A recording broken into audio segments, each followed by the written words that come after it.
welcome to the debut edition of Diamond Life with Steve Williams here on the new Prepcast Southeast. I'm Vince Brown. With me is Cape Central baseball coach Steve Williams. Welcome, Coach. Welcome. Thanks. Great to be here. 16th first spring here in Missouri getting going with the Tigers traveling to Charleston. Third straight year that both teams are meeting at Hillhouse Park. We split the last couple of meetings, including last year's big 7-1 win down at Hillhouse Park. But you've got a lot of components that are leaving this program as of this year. You don't have Hideo Tanaka, your leading stolen base guy. You don't have Eric Allen, which went 3 for 3 with 2 RBIs last year. But you still have a singulating team this time around. Yeah, we feel like we got a lot of kids that have played a lot of varsity baseball and returned to give us a pretty good nucleus to move forward with. We did lose a lot of offense of the seniors that we graduated last year. We're going to have to try to replace that offense with aggressive base running, maybe a little more hit and run, maybe a little more sacrifice bunting. But we do feel good the fact that we got 4 of our top 5 pitchers back from last year, and I feel like we have a pretty good group and are ready to go Friday night. We'll talk about those in a little while, but just kind of look at the program as a whole. Last year, 15-11, 4-3 in the SEMO Conference. Unfortunately, a 5-1 loss to DeSoto at the district tournament. But you graduated a number of seniors that helped win this club's latest SEMO Conference championship back in 2008, and that really has to feel good for the program. Yeah, it really did. It was, it's always nice to win that conference tournament. It's become a grueling tournament lately with all the talented teams in our conference. And for us to be able to win it in 2008 was great. Last year we made a good run at it, finished 3rd, but we really feel like the strength of our conference is the teams that are in, the talent that's in it. We've got some kids in our conference that are Division I possibilities, and really feel like the strength of our conference are the athletes on our teams. And well, not only that, but you also have your longtime cross-town rival Notre Dame in the mix. They're defending Class 3 champs. They take on Valley Catholic small schools champ the same day. As a matter of fact, earlier in the day, prior to the nightcap. But this program, when you say Missouri high school baseball, you have to say Cape Central.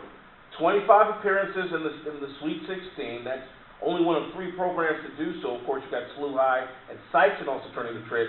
But what I thought was impressive, 12 trips to the Show Me Series, the state semifinals, including your first appearance in 1952 at Old Sportsman Park in St. Louis. Yeah, as far as Final Four appearances, Cape Central's at the top of the list. If you go down class to class, you're not going to find another high school that has more Final Four appearances. And that's what we pride ourselves on, and tradition of Cape Central baseball lives through that. We'll take a quick break, come back and look at this year's team and how they stack up against the rest of the SEMO Conference as we head down the road towards Springfield and another chance at a possible tournament appearance for the Tigers.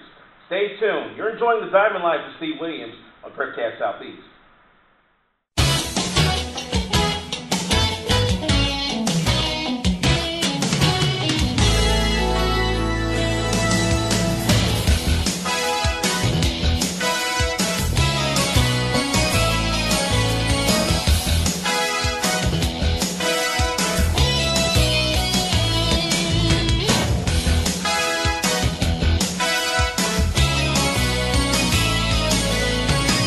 Welcome back to Diamond Life with Steve Williams here on Prepcast Southeast. I'm Vince Brown with Cape Central baseball coach Steve Williams. All right, let's take a look at the 2010 Tigers. Big bat coming back is a junior this year, and that's Andrew Williams. 328 last season with 20 RBIs. Where do you look to put him in the order? Well, it's really going to depend. We've got a number of kids coming back, including Andrew, that really had solid offensive years last year. We have a number of kids who are going to provide a little more speed than we had last year, so I think we'll have an advantage there. As far as Andrew's specific situation, it kind of depends on what lineup we choose to go with. He did have 20 RBIs for us, which is probably lends itself to putting him in an RBI slot, maybe 3, 4, 5, 6, somewhere in there. However, depending on the way we break our lineup up, we could have 3 to 4 left-hand hitters in the lineup. So I might want to put him in between a couple of those guys higher in the lineup, maybe say 2. So it's going to be interesting to see how it all plays out. Hopefully that'll shake out this week before we go to Charleston. Another big bat coming back, one of the seniors, Jamie Pickle, a utility player, batted .304, 10 batted in. One of a few players with at least 3 extra base hits. He had 4 doubles last year. Where does he fit into the mix? He's one of those left-hand hitters we were talking about that really gets on base a lot. Jimmy has an excellent eye at the plate, walks a lot, and so you'd kind of like to have him on base early in the lineup, for example, because ahead of Andrew possibly, maybe to get a chance to drive in runs. He's also a very good base runner, good base stealer. So I could see Jamie batting in the top 2 or 3 of our lineup, giving us a chance not only to get him on base, but maybe give him a chance to drive some people in as well. You mentioned base stealing being a good attribute for Jamie Pickle. You lose 12 huge steals, 12 for 12 by Tanaka last year, arguably one of the best as far as percentage-wise in the area. But on the mound, just as good. 5-1 last year, a 2.50 ERA, and a 22K is one of the best on the club. He joins fellow senior Josh Meyer, who just ripped the charts up. 2.13 ERA, 34 Ks, both led the team. Granted, he was 4-4, but does have a save to his credit. Yeah, and you know those numbers sometimes can be a little bit deceiving on Josh's part. For example, Josh got almost every tough start we had last year. And as a junior, he really faced some good teams. And for him to go 4-4, I think was not indicative of how well he pitched because his ERA was so good and things like that. But both he and Jamie will be our top 2 starters this year.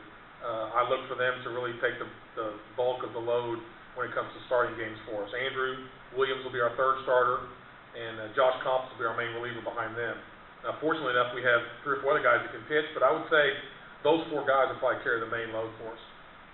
Nothing to sneeze at for Josh Meyer. .192 opponent's batting average is pretty good despite the 4-4 record. But one kid that I'm looking at, and probably because of the power that I saw over the summertime, and that's senior Jake Conklin, primarily DH, a little bit of first base. He can swing for the fences, as we saw during Legion season, but he's going to have to pick up a 156 batting average at a team high 20 strikeouts. Yeah, and that's been Josh's main focus as far as what he's been working on this preseason. He's got power. He's a big, strong kid, 6'3", 225, whatever he is. Great strength, one of the strongest kids in our school. And when he does do things correctly and make solid contact, the ball just jumps off his bat. The thing we're really trying to work with Josh with right now is to make more consistent contact. When he gets up there and he has a pitch to hit, let's hit it hard and not worry about where it goes, but let's just hit it hard and let everything work out. If Jake can improve that area of his hitting, I think he's really going to contribute to it this year. It all gets started Friday, March 19th at Hillhouse Park, Charleston. The Cape Central Tigers take on the Charleston Blue Jays. We'll have it for you on PrepCast Southeast. Visit us at pcsoutheast.info. And if you want to talk to Coach Williams about anything regarding Cape Central baseball, or baseball in general for that matter, just give us an email, pcsoutheast@gmail.com. With the Coach Steve Williams, I'm Vince Brown. Thanks for living the Diamond Life right here on PrepCast Southeast.